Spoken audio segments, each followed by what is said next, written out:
like to start by saying that the divine in me honors and recognizes the divine in you. Thank you so much for coming. Tonight is the fifth class, and we're going to be discussing reconnecting to our soul. This is very interesting because a very common, very basic reason that we all suffer in life, a very common basic reason why we have a difficult to impossible time finding fulfillment in life and sustaining that fulfillment is because we all share, or at one time shared, and I think still common for most of us, a very dark secret, which is I'm not good enough to be loved. You know, and that's an all-pervasive fear in just about every single human being that has ever come onto this planet. It is the single biggest source of lack of connection, of joy, of happiness. It's our biggest disconnecting lie that we believe that keeps us from really being fulfilled, happy, living in passion, living our highest purpose, all the greatest things that we all dream of, aspire for. This one little dirty, dark secret that I'm not good enough to be loved is the killer of all dreams, of all hopes, of all pursuits. So how does this play out in life? How does this... So there's two very interesting stories that I wanted to share with you relevant to this. And the first one, and maybe this one you guys have heard, it's a biblical story. It's called the prodigal son. And there was a wealthy man who had a few children. And one of his sons wanted his inheritance now, while the dad was alive. He wanted his portion, his percentage now. He wanted to go out into the world, and he had things he wanted to get done. So with a lot of sadness, with a heavy heart,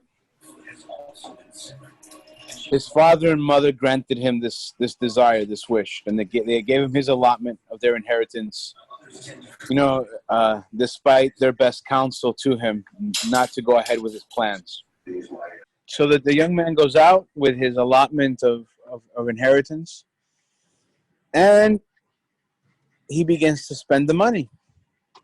At first, you know, he needed some basic things, a place to live and a servant to take care of him, because this is what he was used to in his life. Then he had some ideas for potential businesses, and he cast his lot into those businesses, and they didn't go well. And as young men with some extra cash and little guidance in life can find themselves, he found himself in drink and some tomfoolery, some silliness, and quickly dwindled away his money. And of course, due to his lack of experience and youth, his business attempts didn't work out either. So after failing to make anything of the money other than spending it, he had too much pride to return home. So he began to take jobs, but he had no real job skills. You know, he had grown up pretty much as a studied young man from a wealthy family. And there was just no jobs for wealthy young men who weren't near their families that ran out of their money. So eventually he ended up working at a farm taking care of the pigs. And he would have to eat from the pig trough, and that's pretty much when he hits rock bottom, and he decides that he would rather be a servant in his father's house than to continue living and eating with pigs. So he goes back to his parents' house, takes a long journey back home. And when the servants in the field see the long-lost son coming, they run to the master, to the lord of the home, and to the matron of the home, and they let them know that their son is coming back. So quickly the parents begin to rejoice. They cry. They order for one of the best calves to be slaughtered.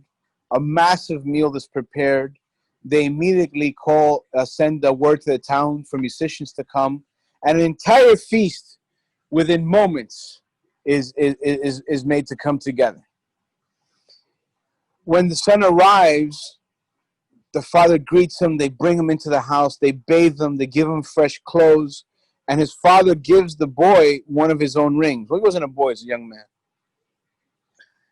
When his other brothers and sisters see the feast and the ring and the tears in their parents' eyes, and how the son was being restored by his parents to his rightful place within the family, they were, and one would say rightfully so, upset. They were perturbed. So they approached their parents the following day after the festivities, and they said, it's true, we're all happy that our brother's back, but he squandered his inheritance while you guys were still alive. He left the house, abandoned his position within the family, and spent part of our fortune out in the world. Why do you guys take him back? Why do you guys restore him? Why not let him learn his lesson and have to be an employee here in the home? Why do you guys give him so much so quickly? And the parents looked at their children and smiled and said, because we love him. Because we would do the same for you, for any of you, and for all of you. Because you are our children and we love you. And everything that we have will always be yours. See, to the brothers and sisters, they think that their brother was restored in an instant. As some denominations would say, his repentance would have appeared to be instant. And his penance would have appeared to have been instant. But the truth is that young man had a very hard and long road. He paid and paid and suffered and paid. He found himself alone with no one to care for him, despite all the money he had spent. He found himself with no business to call his own, despite the money he had spent. No home, no food. He found himself eating slop, leftovers from pigs. And then he had to take the long, hard road home. But his parents received him in an instant. So what are some things here to look at? What are some of us that would say the morals of the story? First is that in an instant, we receive forgiveness from our celestial mother and our celestial father. I am convinced of it. I have lived it. I have seen it. I have experienced it for myself. And I have seen it in the life of other people.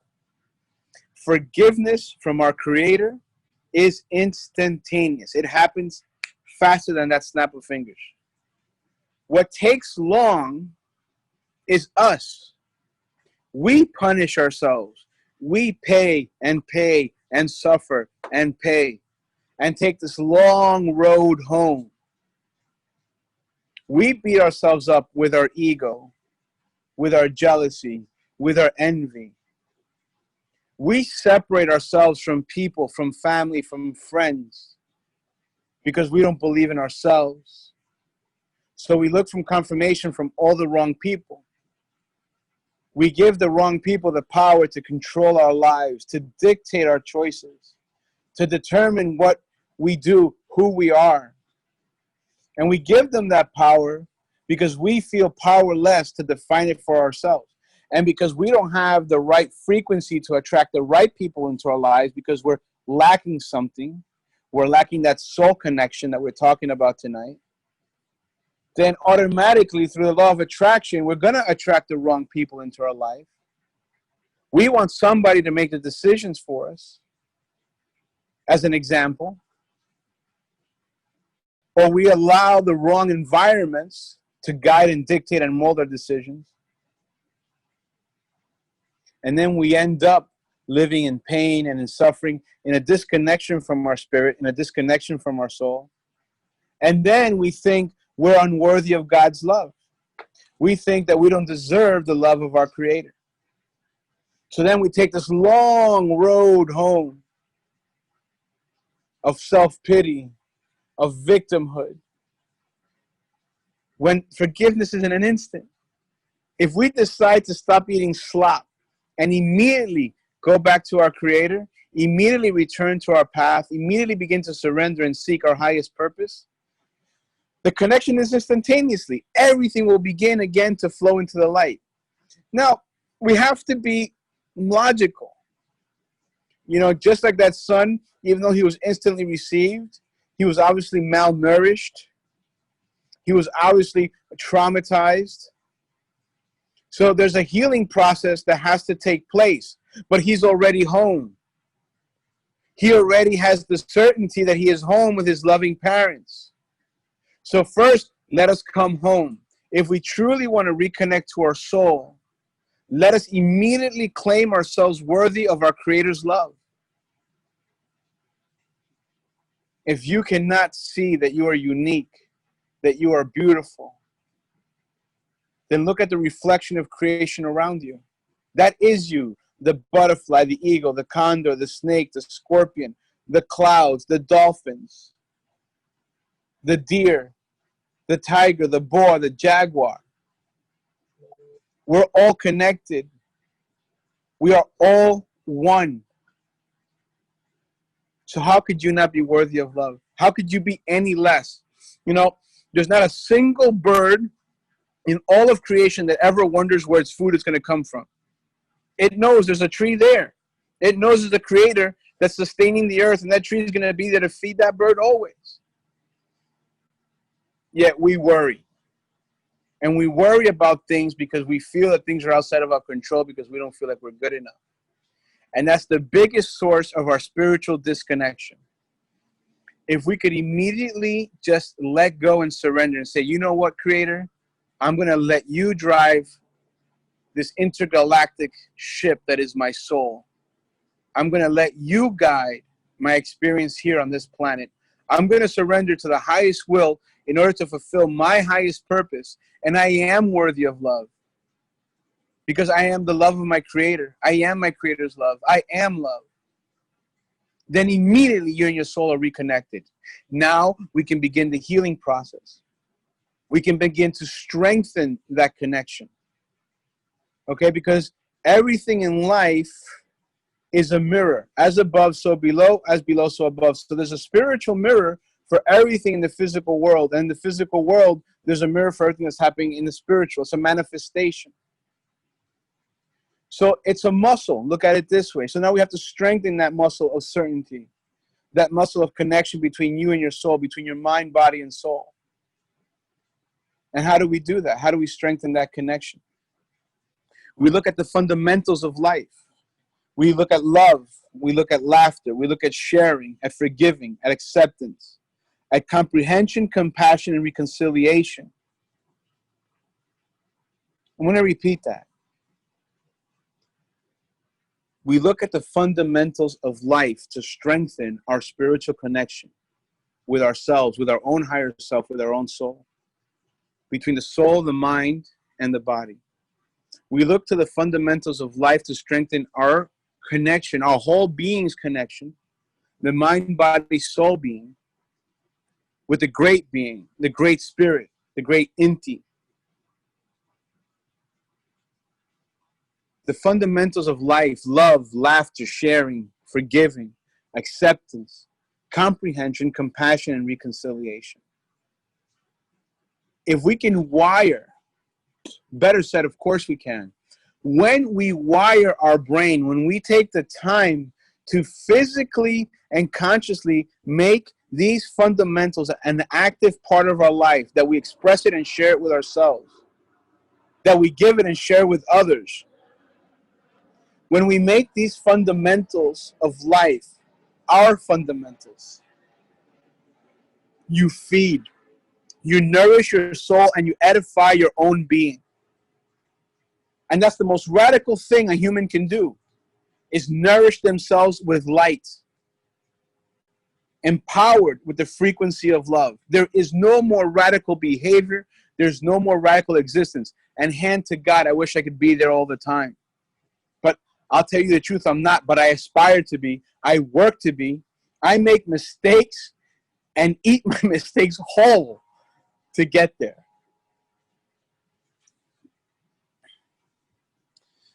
Moving on a little bit to some principles of soul connection. It's important for us to recognize that all sentient beings, including the plant beings who are very sentient, they have masculine and feminine energies. So even though you may manifest in the physical body of a woman, or you may manifest in the physical body of a man, inside of you, there's the polarity of both the feminine, or as we would better be expressed, the divine feminine energy, and the presence of the divine masculine energy. So it's important after we step into that love, after we step into that affirmation that we are worthy of love, that we can allow ourselves to be loved by our Creator, okay? That we can allow ourselves to be guided by our Creator. From that point forward, then, like I said, we have to strengthen.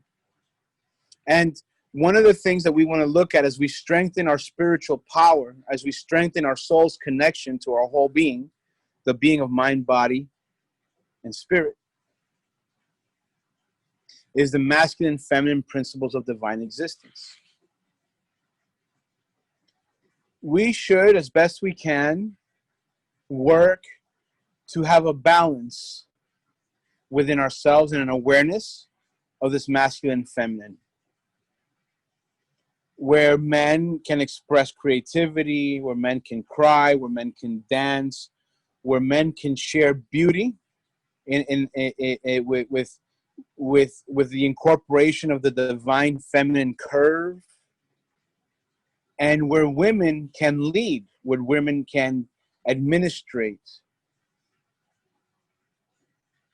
As an example, there's many other ways of this, but just as an example of two things that are sometimes backwards in our society, because today the systematic corruption is so intense that for the average woman to become a leader, she has to forego or sacrifice her femininity. And that's not what I'm talking about. Just like for a man to be expressive creatively, tenderly, compassionately, he shouldn't have to feel like he's foregoing or somehow violating a masculine code of where men don't cry or men don't need help, you know? So we want to incorporate that balance both internally, where, for example, one of the ways when I first started getting turned on to this, I began to pray to the Divine Mother, like very specifically to the Divine Mother, because in my time of prayer, I had always focused on the Sacred Father, the Divine Masculine, or as an entire source, as a single creator, but never did I really make a conscious effort to, and then I did, to make my prayer specifically to the Divine Mother, asking her to deepen my connection with my feminine energy and with the Divine Feminine. And that was many years ago, and I have to say it's worked. I really feel a lot softer in my life, a lot gentler. I feel a lot more of guidance from the Divine Feminine, more in tune. And there was this amazing guy that I met, young man, that does he does spiritual readings, and but he's a very unique guy, you know, and very typical with people that are this gifted. He has a very intense birth defect, and he did that energy reading on me, and he had mentioned that balance being very present, and that made me feel good because it was certainly an affirmation of something that I had been working towards for a while and so forth. So that's one way, and so the opposite is also true, right? If you're looking to deepen your connection to the Divine Masculine, making specific prayers, intentions, and meditations to the Divine Masculine, to the Sacred Father, that other aspect of our divine parents. Because in my best understanding and in my best experience, of source. I find that it is a masculine energy, it is a feminine energy, and it is a mysterious energy, an unknown. And I'm very convinced it's more mystery and unknown than anything else, than the other two. And, very well, it could be a lot more there. But this is pretty much what I have uh, experienced directly for myself. We also want to have an awareness of our external relationship with masculine and feminine. It's very important for men to hold a natural respect, adoration, if you will, for women. And it's natural for women to feel comfortable and safe around men. When we feel anything less than that, as an example, when we feel, as a woman, when we feel an anger or an angst or an insecurity, or as a man, when we feel that we can bully, or we can, we have a certain right or a certain privilege over women. These are the things, to whatever degree they're present in our life, we want to transmutate this into balance, into equilibrium, into harmony. And of course, we can do this through prayer, through meditation, through setting intentions, through fasting, through the different spiritual tools that we have available, through plant medicines, to ask for support from the ancestors and from whatever tools we're working with and their guiding spirits, to bring us into equilibrium, into balance with the masculine and feminine, internally and externally. And of course, as you come more into an internal balance with these energies, your external relationships with them will also come into more balance. It's important for all of us, male and female, when we want to strengthen and deepen our connection to our soul, when we want to have that reconnection really flourish, that we explore creativity. It's important that we give ourselves the permission to be creative.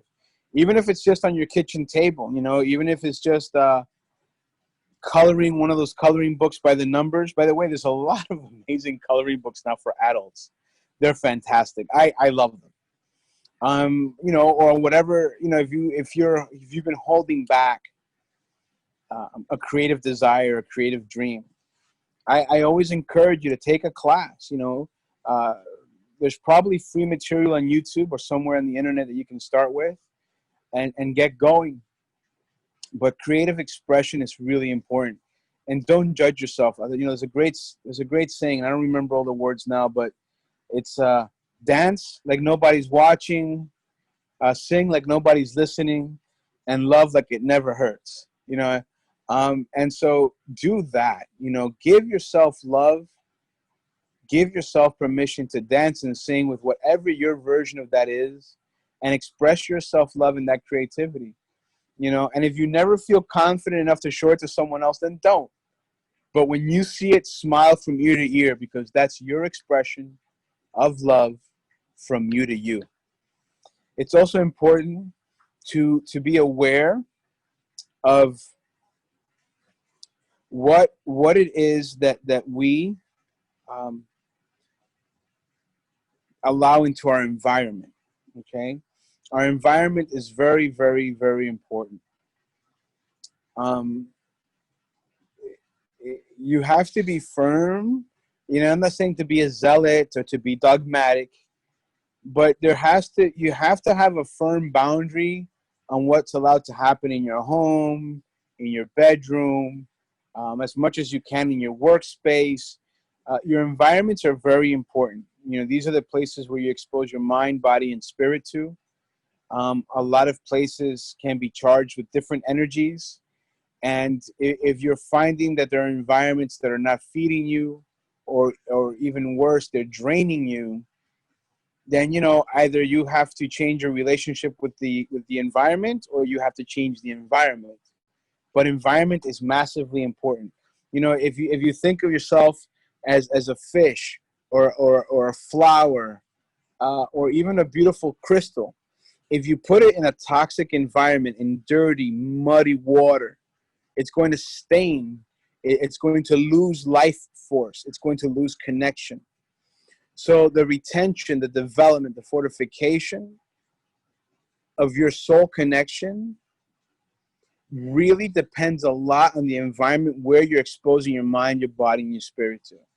Because whether you realize it or not, these environments will create habits for you, tendencies, and then little by little, negative environments will create negative habits and tendencies. At the very least, they'll get you to think and be exposed to negative energy. And then over time, this, of course, will cause like spiritual disease and then physical disease.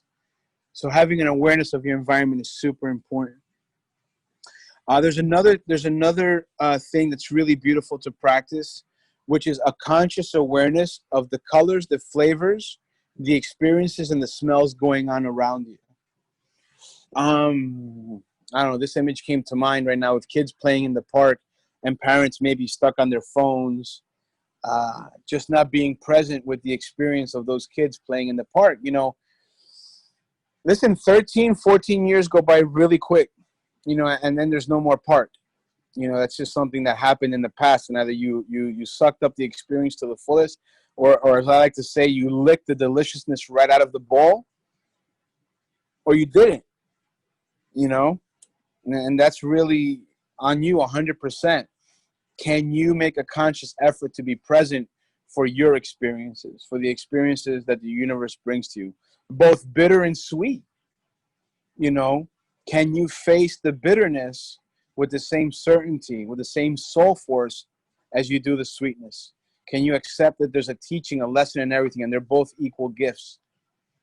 That is definitely a more advanced concept of spiritual living, but I invite you to explore it, to not have that immediate adverse reaction to a negative moment, but rather to take a breath, invite the light in, and see what the lesson is, what the journey in self-empowerment is through that bitter experience. And with colors, flavors, smells, really make an effort to be aware of them. Anything can happen in an instant. Anything. So the more you can appreciate life, the more you can connect to colors, smells, sensations, sounds, the more alive you become. The more alive you are, the more connected you are to your whole being, your mind, body, and soul. The more refreshed you feel. And when you feel refreshed, your soul feels refreshed. And then, because you feel so good, you share good. And then good becomes contagious. And that soul force from you as an individual grows into connecting into the soul force of several individuals. And into whole entire energetic tribes. And as we perpetuate this behavior, we reinforce that global connection of soul force, of good. But before we do good, we have to go deeper and deeper into what is good. What is good about the smells of nature, or a beautiful meal being made, or my child crying? What is beautiful about a flower, or about the woman that I love? What is beautiful about myself? What's so interesting about these new sounds? What music haven't I explored that I could be exploring? Just for the heck of it, just for the desire to hear something different. How can I be more conscious and attentive to the experiences in my life? Another great tool for reinforcing your soul connection, there's different names for it, but a simple term is soul gathering. And this is a guided meditation where you invoke a spirit animal to go out and find any piece of your soul that might be missing. And it brings it back to you, and you return it to yourself. In the Yahe culture, we talk about encountering yourself in other worlds, in other times, other spaces and dimensions, and recollecting yourself into one consciousness, one awareness. This is another way of deepening the bond with your own soul's connection. Understanding that in life, things are mirrors, they're reflections. When people or situations trigger you, it's a reflection of something that's inside of you. the more that we can work through the mirrors and reflections into self-acceptance, into forgiveness, into compassion, releasing loathing, releasing anger, releasing inhibitions, releasing this constant need for someone to give us permission to do something or to be someone. The more you can see the mirror of your greatness and the things that you need to work on to be greater in life, in those around you, in situations, the more information and acceptance you can glean and offer from these reflections and to these reflections, the deeper and stronger your soul force will become, your soul connection. Making sure that your home is clean is paramount, your office area. Cleanliness truly, guys, I have seen it, I have lived it. Oh my God, I used to be such a slob. It was horrible. You know, because I had like a lot of discipline at one time, and then I just went like really crazy for a while. And then an amazing teacher of mine, Gary Halbert, said to me, you know, why don't you take the weekend and clean up your apartment? Oh my goodness. I threw out, I think, 18 garbage bags from like a 1-bedroom apartment. And it was unbelievable. The mental clarity that I got, the peace that I got. Even now where my home is tidy and is clean, when cleaning day comes around and it gets polished up and tidied up again, oh my goodness, that feeling. Oh, to have good smells at home, sage, copal, palo santo, cypress, sweet resins. Oh my goodness. It's so good to have good energy in the home, to have it tidied up physically and spiritually, where emotionally it's a place of refuge, of regeneration. Oh my goodness. Guys, it is so important to have your living environments and your working environments to be clean physically and energetically. Having an altar at home is massive. It's really important to have that altar at home because it is a pillar for your light. It's a place, it's like the refrigerator for the soul, kind of. I'm going to think of a better metaphor analogy, but for now, that's good enough, okay? If you can, the more time that you can spend connected to nature, the more time that you can spend listening, actively listening in nature with your feet barefoot, on the ground, in the grass, in the sand, in the dirt, even if it's just for 20 minutes a day, the deeper your soul connection becomes. Why? Because the pulse of the Creator is in every particle of creation, every instant, every moment. And the more consciousness we apply into having a connection with that source, with that all, the more aware we are of the all within us and all around us. If you can find a teacher, a spiritual teacher in your life, if you're fortunate enough, it doesn't have to be a person that's alive. It could be a light being or an ascended master, but truly a teacher that you connect with in prayer, in meditation, whose word, whose guidance you have in your life. Again, if it's a physical person, you know, sometimes you think you found a good teacher, but, you know, like, for example, the teacher that I'm with now, who I followed for 6 years, it took years from within those 6 years for me to consider him my teacher, you know, my maestro, my master. You know, I had to go to his home and see how his family was. Was his wife happy? Did they eat well? Because honestly, I'm not interested in poor teachers. I think poverty is a disease. I don't want a spiritual teacher that lives in a hut. I'm sorry. I want a spiritual teacher that understands abundance because I want to have an abundant life. Okay? That's not to say that there aren't spiritual teachers who live in huts. They are, and they're fantastic. But there are also spiritual teachers who live in the world, and I'm gonna live in the world. My message is for people who live in the world, and I don't want to have a shitty home. I want to have a gorgeous garden. I want to have a lot of land. I want to have a place where my friends and my family can gather to replenish. That requires abundant thinking, abundant living, and abundant praying. So I went to this guy's house, saw his child, his wife, checked his integrity in different situations, under stress, under duress. And I was convinced time and time again that this is definitely the person whose example and guidance I want to have in my life, because they are fully capacitated to help me grow spiritually, mentally, and physically. So if you're lucky enough to have a light being like that or a person in your life, hold on to them. Plant your seeds near their tree so you can grow in your own way, in your own image, but with their strength, with their support. Guys, it's also really important to think and act beyond our own needs. You know, they say there are people that can think only of themselves, and then people that think of themselves and their family, and then some that can think about the community and think about the world and so forth. I can't judge how far you can extend your thought beyond yourself. I can only tell you that please extend your thoughts, especially your needs, beyond yourself. Take into consideration how this action will impact you, how this action will impact others, how will it impact the earth. And from that point of view, make the best thought and the best decision possible. It's also important, if we really want to grow spiritually, is to have a true, honest point of view on who, like, if I just study spirituality and I never apply spirituality, then that's not balance.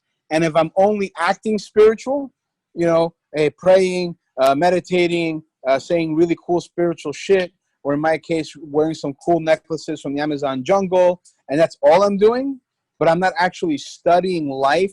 I'm not studying teachings from other beings, from other masters. If I'm not, and this one's particularly important, if I'm not studying how my own actions are cultivating my life, how my actions are defining and shaping my life, how my actions are impacting others, what lessons are my actions bringing me, then I don't have a balanced spiritual life, and I cannot have a balanced connection to my soul.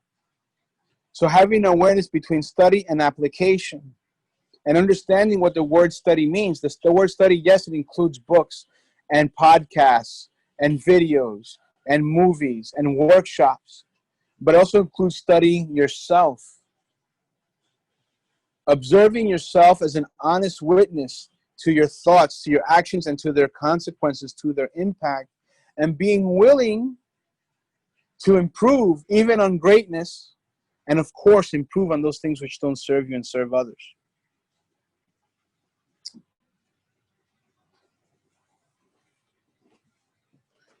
So just like that young man who took that long trip and came back home, you know, he lost his way, he lost his connection, but his home was always there. So what we want in this life is to fill the absence in our heart with love. How do we do that? By going home. These are the words of my teacher. When we return home, we can fill the heart with love. We can remove any absence. And just so you guys know, my teacher, for those guys that don't know, my teacher is Taita Juan Guillermo Chindoy Chindoy of the Inga lineage. He's a Taita of the Yahe modality of plant medicine, also known as ayahuasca. It has different names. But as he teaches, and his ancestors taught, and in many customs, many traditions, many spiritual paths, the same story is told 1,000 different ways. The home is where we go to begin our healing, where we go to find that unconditional love. And as he says, where is that home? It's in your heart. Return to your heart space. That whatever spiritual practices you have, whatever spiritual path you choose, that it be a path that returns you to your own heart, to your own empowerment, to your own connection with the divine, with no intermediary, with nothing standing between you and your highest purpose and your creator, not even yourself, your ego, or your mind. That your path be one free of all obstacles, that liberates you from all obstacles, to reach as an existential liberation, an existential existence, an existence that dwells from one single space, your heart, your home, and let that space forever be filled with love.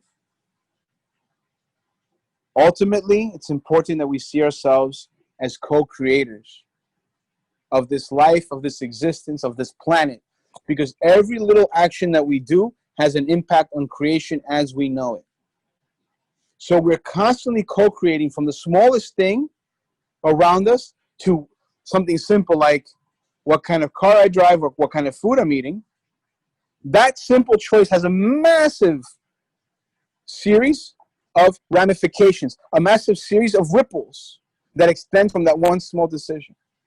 So every decision that we have puts us in the seat of co-creator. Let us own that title.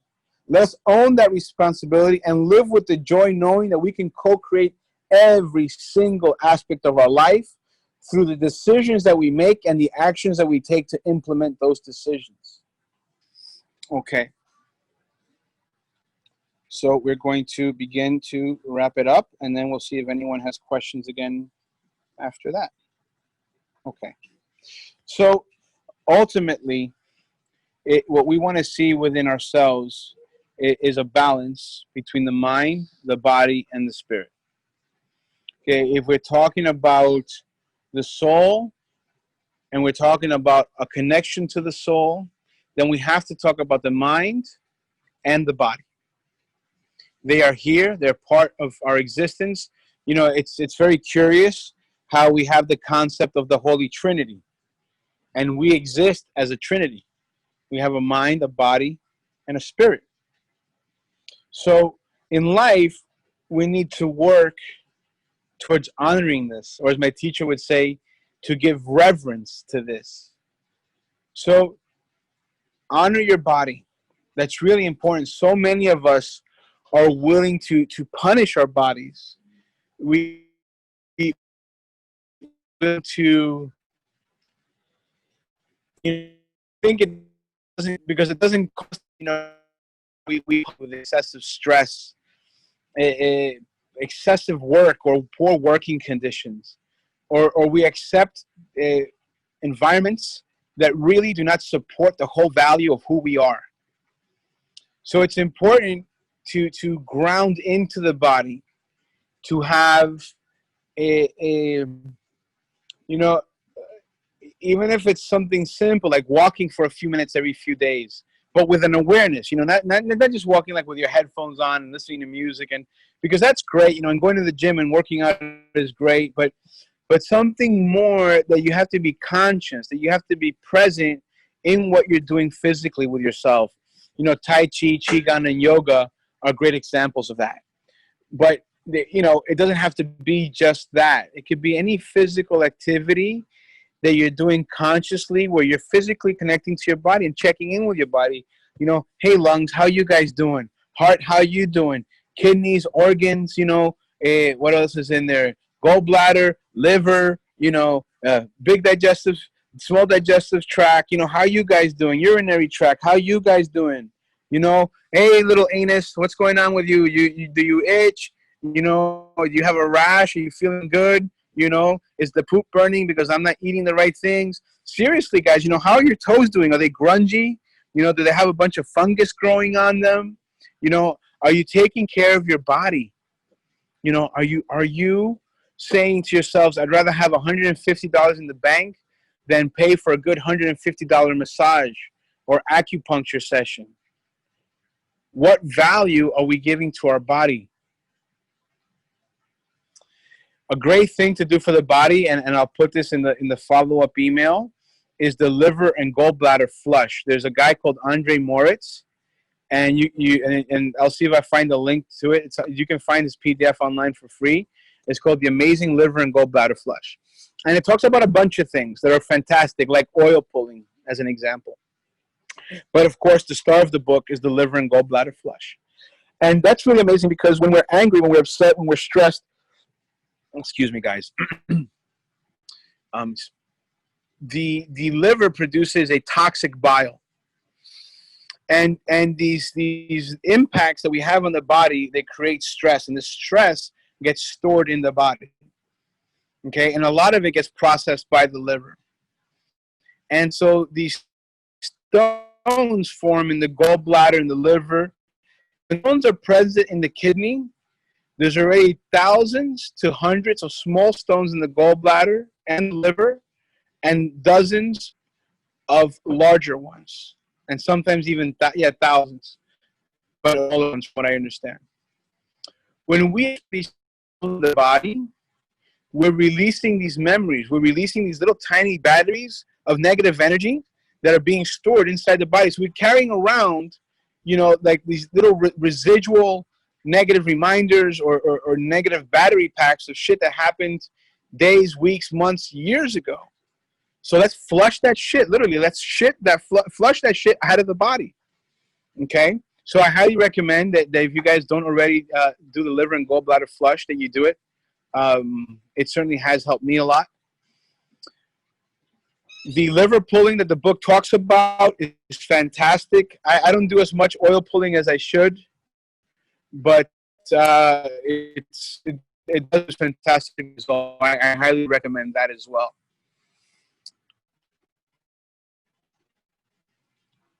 What kind of environment do we hold for our mind? And before I get there, let me just say, guys, so for the body, there's also amazing things for the body. There's lymphatic massages.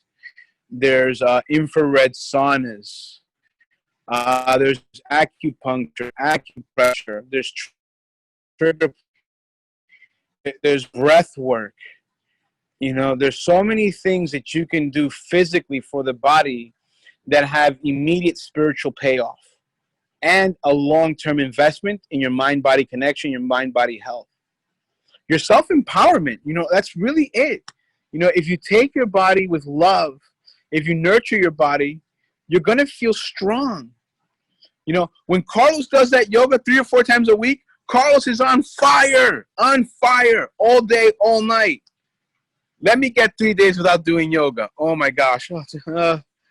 I'm happy, but I'm not really moving as fast. I'm not moving as efficiently because there's a little bit of grime that needs to get removed from the mind-body-soul connection. And when we honor the body with consciousness, we remove that grime. We grease the wheels. We make shit happen, guys, in our lives. It's so important to take that body seriously. And so now our mind. What do we feed our mind? Look, I love cinema and I love music. I'm a huge hip-hop junkie. Of course, I prefer conscious hip-hop. But, some hip-hop with some boogie beat and some dope-ass lyrics that have nothing to do with consciousness, they make me shake a little bit, a lot sometimes, and I enjoy it. But, I don't spend hours listening to it, I love movies, but I don't spend hours watching movies. I got my little friends are over here. Let me show you guys real quick. Look at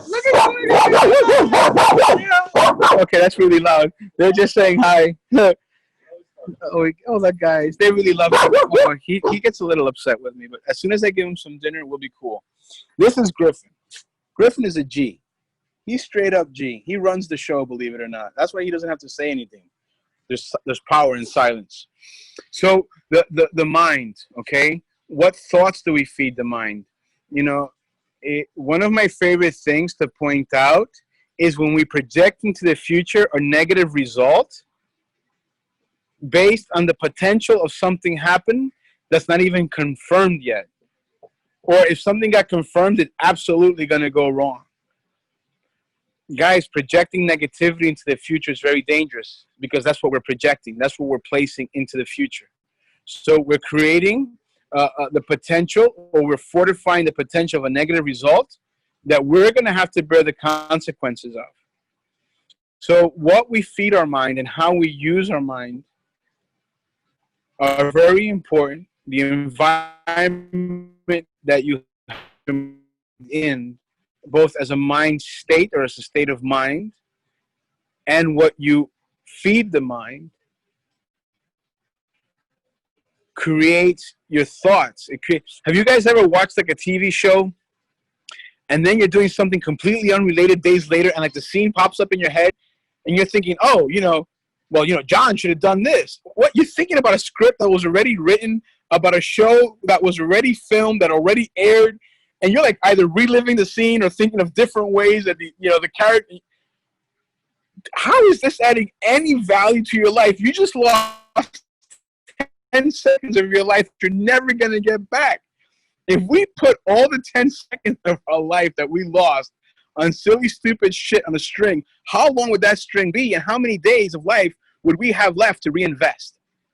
So let's have that awareness. What are we putting into our mind, and what state of mind are we supposed to be in? Okay? And so let's recognize that, at least from Carlos's point of view, and the teachers that Carlos follows, mind, body, and spirit are a balance.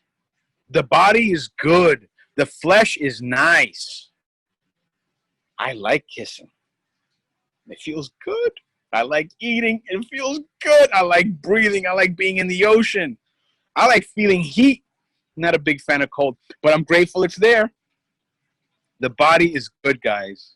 If at any point in time you were led to believe that the body was vile, that sex was dirty and wrong, that's bullshit. If you were ever led to believe that to be spiritual you had to live in poverty, that's bullshit. You simply have to live in appreciation and awareness, and then extend what appreciation and awareness is to you out infinitely. And love your body, accept your body, take care of your body, give it love, good love. Love your mind. Use your mind to forgive, to compel yourself into compassion. Use your mind to pray, to meditate, to connect with your higher self. And use that beautiful union of mind and body to romance the soul, to empower the soul, to create for yourself the ultimate vehicle of earthly existence. You guys have the power. Home is inside of you. You own your mind, you own your body, you own your soul. What you do with it is 100% up to you. Bueno, guys, I love you. I've run out of notes.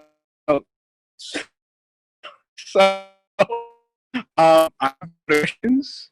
And let me go to the chat room. If you guys have any questions, you can type your name and I'll unmute you. Or you can type the question in the chat and I will answer. Let's see. Participants, chat. Oh my goodness. Okay.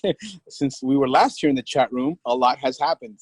Because on the computer, all this stuff appears on a single dashboard. Obviously on the phone, it's not the case. So, Susan said, how does one find a spiritual teacher? I have been praying about this for several years now and haven't had anything emerge yet. Susan, you can send me a $5,000 check and I will immediately engage. No, I'm just kidding. I'm just kidding, guys. Even if I had the check, I promised I would use it to further advance love and light in this world. And probably immediately at this point, I would use some kind of that money for land restoration in the Amazon. But anyway, how does one find a spiritual teacher? Susan, you open your heart and ask to receive it. Okay? Always remembering that we truly are our greatest teacher. But don't believe your own hype. You understand? We're our greatest teacher because we're the ones that have to process the lessons and apply them. But instruction from another being, another person, when it's the right being, it's the right person, it's massively beneficial to our growth and our awareness and development. So how do we find this teacher? Surrender, asking the universe to bring us the teacher, to prepare us to receive the teacher, by having a constant practice of prayer and meditation, by making intentions of fasting, of mandalas, using some of the spiritual tools that we've been talking about on this course to generate or to get the energy going. All those doors, removing from meeting your teacher in this lifetime. That's find that teacher, and exploring. You have to explore, read, listen. Like I sat with Juanito countless times before I took him as a teacher, and then years before I took him as a master. So also have patience. Don't have a desperation, because a teacher is not going to solve any of your problems. They're simply a guide to help you come to that solution, maybe a little quicker, maybe a little smoother, maybe with a little bit more clarity, with more wisdom. The greatest teachers are simply maps and bridges. guiding and connecting you on your own path, on your own discovery. Teresa said, I like what you said about the character of the spiritual teacher in whom we choose to guide us. Yes, it's very important. There's no rush to believe the hype. If the lady or the guy has 100 or 101,000 disciples, it doesn't mean to be 100 or 102. Take your time. Watch, observe. And at the end of the day, if someone's your teacher, they don't necessarily have to be your master. You can learn. I have learned wonderful things from very sinister people. I just didn't give them my adoration, my faith, and my pocketbook and my time and energy, but I certainly learned a lot from them. So it's not like we have to live in terror or fear of, oh my God, because every spiritual teacher, is not a scam artist, and every scam artist isn't making pretend to be a spiritual teacher. But have an awareness. Don't be blinded by hype. Don't be desperate to find something outside of yourself. Have the courage to pray, to go within yourself to find that teacher. Francisco said, when we talk about reconnecting with the soul, we're assuming that we were connected once before, yes, and somehow we got disconnected. How do we know if we're not fully connected with our soul? Well, Francisco, fully connected, I mean, it's a connection. Either we're connected to the soul or we're not. Then we can strengthen that connection. We can deepen that connection. Some people would say that that you're fully connected to the soul when there's no more absence in your heart. I would say that you're connected to your soul when you are receiving guidance from your soul, when you're allowing your soul to pilot your surrender, to pilot your decisions, and and when you get off the path and make a bad decision, when you allow your soul to help you bring you back on the path. A good sign that you're connected to your soul is that things in your life are in harmony.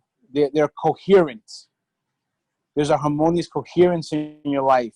And when there's chaos, there's still that one beam of light out in the distance, shining, reminding you this is only but a moment and it too shall pass. And you feel that certainty, you feel that strength, you feel that faith, and you know for sure that you're acting from the space of your soul.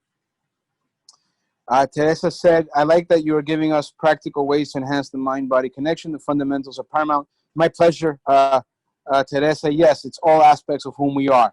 And the fundamentals, again, because they're worth mentioning, of life are love, laughter, sharing, forgiving, acceptance, comprehension, compassion, reconciliation. And you guys are free to discover and identify and define additional fundamentals that you feel are paramount for life.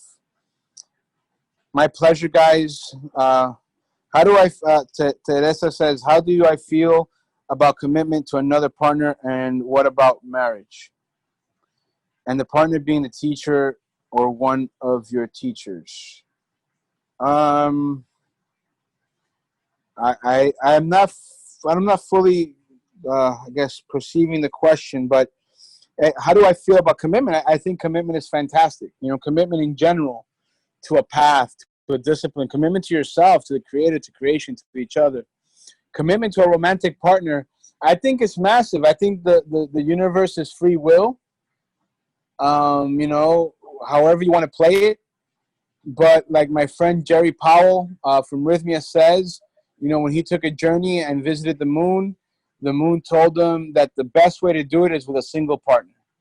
And after years of exploring open relationship, multiple partner relationships, and a vast variety of types of relationships that one can have, I'm very convinced that a single partner relationship is the optimal choice. But every choice is valid. It's a free will universe. So at no time am I saying that one thing or another. Marriage, I think in my experience, what I have seen is that a spiritual union enhances the bond. I'm not convinced on this legal marriage stuff.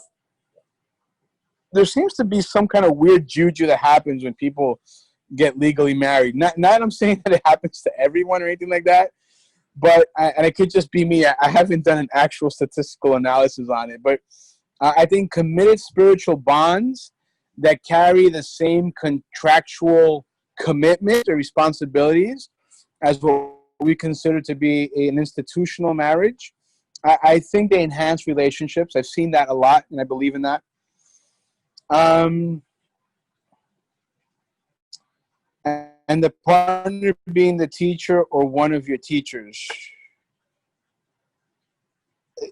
I believe in doing things that are integrity. I mean, look, the spiritual path can be very lonely. And if you're a teacher and you have a student and you fall in love with her and she falls in love with you and everything is in integrity, and I think it's awesome. I mean, but obviously if it's a spiritual teacher and every year, or every 2 years, or every 3 years, she's falling in love with a whole new soulmate, or the guy's discovering, she is my divine goddess expression and manifestation of my divine masculine self. And, this divine feminine manifestation is rotating every couple of years. Yeah, that's why I'm telling you, take your time, have an awareness, investigate, because at the end of the day, what's important is commitment. If it's the teacher, the postman, the priest, the nun, these are all labels. It's the integrity. I could be a spiritual teacher or a spiritual student. The truth is, we're always everything at the same time. We're both student and teacher always, because we're constantly learning and we're constantly being a reflection to someone else, teaching them something. Okay? So, I like this example, so I'm going to roll with it. Let's say that I'm the spiritual teacher. All right? Actually, it's going to be a negative example, so let's not do that. Let's say that dude to the left of me, that guy right there, guys. That dude right there. He's a spiritual teacher, all right? And he meets a girl in Whole Foods because he's a spiritual guy and he buys organic, locally grown, farm fresh, farm open cage, and all that really great non-GMO, non-vaccinated, non-hormonal stuff, which I fully support. Preferably from a farmer's market, local, but Whole Foods is fine. So that, he meets this girl at Whole Foods, and she likes his whole woke speech that he lays on her. And oh my God, she's just all about her new woke man. And and this guy, as an example, cheats on her or uses his woke status to manipulate her. There's no difference between that guy doing that to that girl or a girl that was, in his circle following his teachings. By the way, the same thing applies for women. I'm just a guy, so I'm using a guy example, but, there's certainly plenty of women gurus who take full advantage of the men and the women, both sexually, financially, emotionally, psychologically, physically, in their group. Guys, there's a lot of money to be made in spirituality. A lot. It's like, an industrial dirty secret. Just look at the mega churches out in the middle of the U.S. Just look at the yoga movement. Billions of dollars a year. One of the biggest industries in the world right now is yoga. One of the fastest growing industries in the world is yoga, with no signs of slowing down. Okay? Ayahuasca tourism, on the rise, going up. If I had some extra money to invest, I'd invest in a really good center right now, but where's the integrity? That's what counts. That's what delivers the final result, So everything in life, guys, and this is a bit of a side note, I just don't want you guys to be, to live in a terrified state or in a rosy glasses state when it comes to the spiritual world. Just like in every other industry, from the car industry to the toilet paper industry, there are people that conduct their business with integrity, with fairness.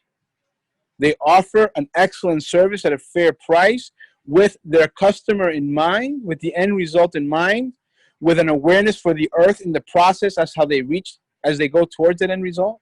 And there's people that don't give a fuck about you or the earth, and they're going to pillage, they're going to rape, they're going to violate, and they're going to take every last bit of life that they can suck and put it on their side of the fence. And that's across the board for every industry, So when you pick a teacher, take your time, but to judge people based on things that they do is like to have preset concepts that make you judge a person. So for example, and this recently happened to me. It's crazy. I was judged in a very similar way. And I said, well, that's fine. But then what I noticed was these preconcepts and how dangerous preconceptions are, because you would say, oh, Carlos, may be dating a student, or he's married to one of his students. Surely he's a teacher without integrity. Surely, because in your preconception, a teacher wouldn't do that. But then the guy or the girl who's dressed in white, who knows how to play sound bowls, who doesn't say fuck, who doesn't say don't give a shit, that person who, maybe knows 101 mantras in Sanskrit, right? That's the right person because they fit that preconception. And then you subscribe to their philosophy. And 5 years down the line, you realize that every bit of money that was ever donated to them was piled up in an offshore account. And then one day you realize, because it could have been the men or the women that were coming in and out and leaving sometimes, were being sexually abused or manipulated or used. And this happens to us. We are led to folly because we subscribe to preconceptions and prejudgments. And if that thing doesn't check off the boxes the right way, it's certainly on the other side of the line. And we miss out on so many sacred opportunities because of these preconceptions. Instead of taking time to investigate, instead of holding back judgment.